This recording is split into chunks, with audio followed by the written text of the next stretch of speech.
starts in 10, 9, 8, 7, 6, 5, 4, 3, 2, 1, go.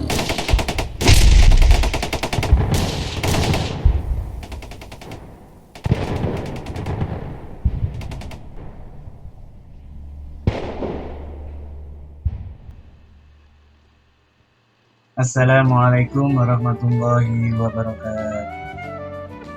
Selamat berjumpa kembali dalam video ilmu pengetahuan alam. Kita akan membahas tentang proses-proses yang terjadi pada organ reproduksi manusia.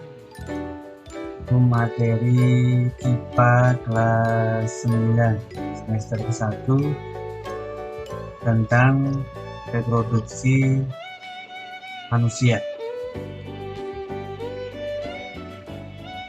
Beberapa waktu yang lalu kita telah membahas tentang bagian-bagian dari alat reproduksi, ya, baik itu laki-laki maupun perempuan, dan dilanjutkan dengan konsep pembelahan sel, mana pembelahan sel itu terkait dengan pembelahan sel yang ada di dalam tubuh dan juga pembelahan sel yang ada di produksi manusia. Kita ulang sebentar mengenai bagian-bagian dari alat-alat reproduksi manusia untuk mengingat kembali. Manusia itu ada laki-laki dan perempuan, dan pada bagian-bagian alat reproduksi baik itu laki-laki maupun perempuan, tentunya adik-adikku sudah mengetahuinya. Pada laki-laki itu ada 16 poin, dan yang ada di perempuan itu ada 9 poin. Dari beberapa poin yang sudah disebutkan tersebut, ada poin-poin yang sangat penting. Misalnya di organ reproduksi laki-laki itu hal-hal yang penting adalah nomor 9, nomor 11, nomor 12, dan nomor 16. Ini adikku tahu ya pada poin-poin tersebut apa. Dan di sini itu jelas ini adalah testis. Dan ini adalah skrotum, ini ada epididymis, adalah uretra. Dan di organ reproduksi perempuan hampir semuanya penting.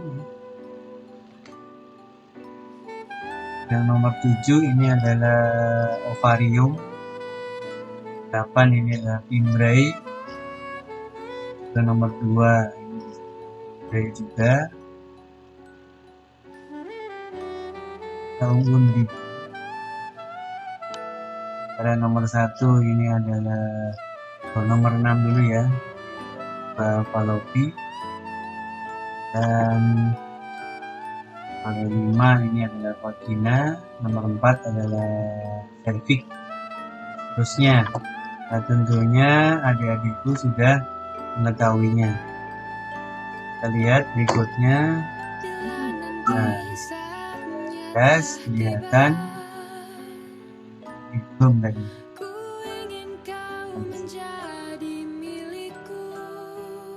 Bagian-bagian yang terpenting baik laki-laki maupun perempuan ini akan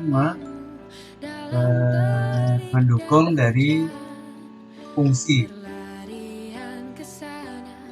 sistem reproduksi manusia tersebut. Kita lihat yang laki-laki terlebih dahulu, kita perbesar di situ. Pada organ reproduksi laki-laki di sana ada kita mulai dari epididymis ya, saluran berkelok-kelok, amat sangat panjang sekali. Nah, ini adalah sama dengan pas different, maka akan sel sperma yang dihasilkan oleh protein. Di sana ada tubulus, seminifolus, dan lobulus. Sementara di organ perempuannya itu ada oviduct, ada ovum yang sudah dilepas dari ovarium, karena adalah endometrium adalah dinding rahim, karena uterus itu adalah rahim itu sendiri. Cervix adalah mulut rahim. Dua proses yang akan kita bahas tentang apa yang diproduksi oleh baik itu laki-laki maupun perempuan. Yang pertama oleh laki-laki. Sistem atau proses yang terjadi di dalam alat reproduksi laki-laki itu disebut sebagai spermatogenesis. Apa itu spermatogenesis? Pada organ reproduksi pria berlangsung proses spermatogenesis, yaitu proses pembentukan sel kelamin jantan atau sperma. Perhatikan di gambar, ada semuanya. Di sana ada spermatogonium, awal mula dari sperma itu, kemudian berproses menjadi spermatosit primer. Kemudian spermatosit primer ini membelah, atau terjadi pembelahan meiosis yang pertama menjadi spermatosit sekunder yang jumlahnya 2. Kemudian dari pembelahan yang pertama terjadi pembelahan meiosis yang kedua. Masing-masing dari spermatosit sekunder itu terbelah menjadi 2 yang menghasilkan spermatid. Dan spermatid ini jumlahnya 4, terjadi diferensiasi atau terjadi pematangan atau peluruhan pematangan ya menjadi spermatozoa. Perlu diketahui bahwa sperma atau spermatozoa yang dihasilkan oleh organ laki-laki ini jumlahnya sangat banyak, ribuan bahkan jutaan sekali produksi. Itulah proses tentang spermatogenesis. Apa yang terjadi pada proses alat reproduksi perempuan? Pada organ reproduksi wanita berlangsung peristiwa oogenesis. Namanya adalah oogenesis, yaitu proses pembentukan sel telur atau ovum. Mulai dari oogonium dan berproses menjadi oosit primer. Oosit primer mengalami pembelahan meiosis yang pertama. Yang pertama menjadi oosit sekunder, yang kedua menjadi badan kutub primer. Kemudian mengalami pembelahan meiosis yang kedua, oosit sekunder menjadi ovulasi, menjadi ootit yang berkembang menjadi ovum. Ini untuk terjadinya nanti fertilisasi. Kemudian membelah yang kedua menjadi badan kutub sekunder. Yang badan kutub sekunder, pembelahan meiosis yang pertama tadi membelah lagi menjadi meiosis kedua, tapi keduanya sama, badan kutub sekunder dan badan kutub sekunder. Ya, badan kutub sekunder ini nanti akan mengalami degenerasi atau meluruh, menghilang.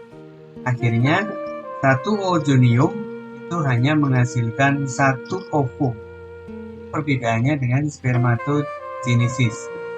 Kalau spermatogenesis itu menghasilkan sperma yang jumlahnya ribuan bahkan jutaan, sementara kalau oogenesis setiap kali dia itu produksi hanya menghasilkan satu buah ovum saja. Seorang wanita dewasa setiap bulan melepaskan satu sel telur matang dari salah satu ovarium.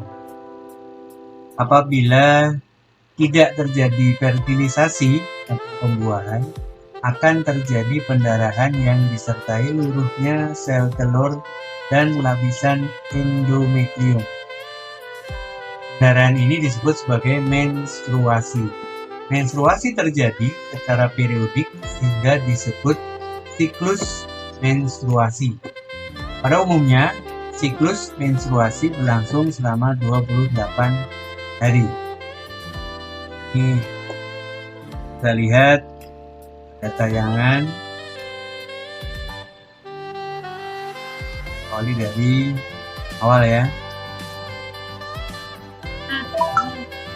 Yang pertama, dia akan mengeluarkan sel telur dan tidak terjadi fertilisasi, maka di situ akan menurun dan saluran lapisan endometriumnya juga akan menurun ke keluar. Kita lanjutkan. Sebulan sekali, ovarium melakukan ovulasi, yaitu pengeluaran sel telur matang yang berupa oosit sekunder. Sel telur ini siap dibuahi sperma. Peleburan antara sel telur dengan sperma disebut pembuahan atau fertilisasi. Fertilisasi terjadi di dalam tuba Fallopi dan menghasilkan zigot. Dan fertilisasi. Adikku perhatikan di situ.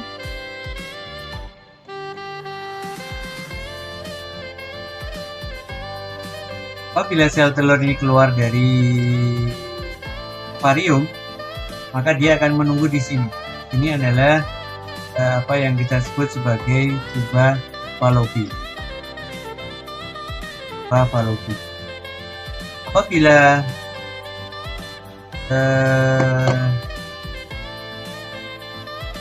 sel sperma masuk ke sini dan menyatu, maka dia akan menjadi zigot dan zigot itu akan turun ke bawah dan menempati di endometrium atau dinding rahim. Nah, proses yang terjadi dalam apa yang disebut dengan fertilisasi.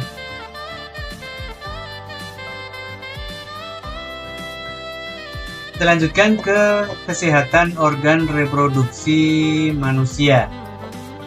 Penyakit pada sistem reproduksi manusia itu yang pertama adalah keputihan, yaitu penyakit yang ditandai dengan keluarnya cairan kental berwarna putih dari alat kelamin disebabkan oleh infeksi jamur Chlamydia trachomatis, Candida albicans, bakteri Gardnerella